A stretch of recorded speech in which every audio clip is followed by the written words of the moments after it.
Je j'aimerais encore parler ce matin, c'est le choix de Dieu dans le ministère. L'appel au ministère, ça commence toujours par le choix de Dieu. Parce que lorsque Dieu choisit une personne dans le ministère, il tient compte de son cœur. Dans Samuel 16,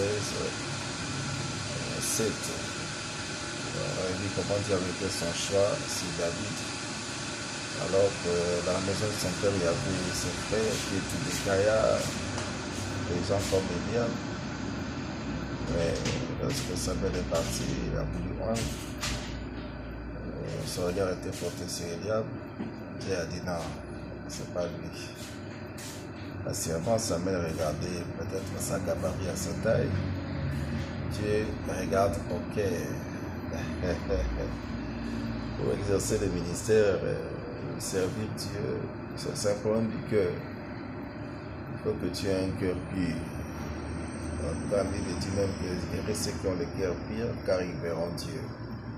Le problème, c'est pas seulement de servir Dieu, mais c'est de le voir aussi à la fin, de Dieu que tu as servi. Il faut que ton cœur soit pur. Mon frère, ma soeur, c'est bon de l'Éternel.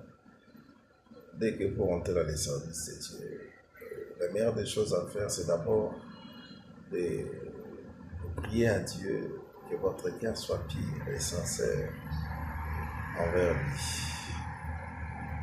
Vous allez voir qu'il a donné à son fils un nom qui est au-dessus de tout nom. Ce n'était pas à cause de sa puissance, non, c'était à cause de son cœur obéissant, Jésus-Christ. Voilà pourquoi Isaïe a prophétisé, il a dit, il s'est élevé devant nous comme une faible plante sortant d'une terre desséchée. Il n'y avait ni beauté ni éclat pour nous attirer, mais cependant c'est lui qui était le sauveur. Il a été méprisé, abandonné des hommes hors de douleur, habitué à la souffrance. Tu vois, pour atteindre ce niveau, il faut avoir un cœur obéissant.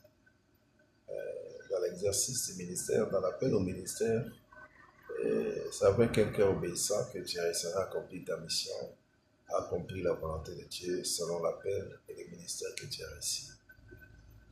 Voilà pourquoi j'insiste encore ce matin pour parler pour les cœurs qui ont obéissant.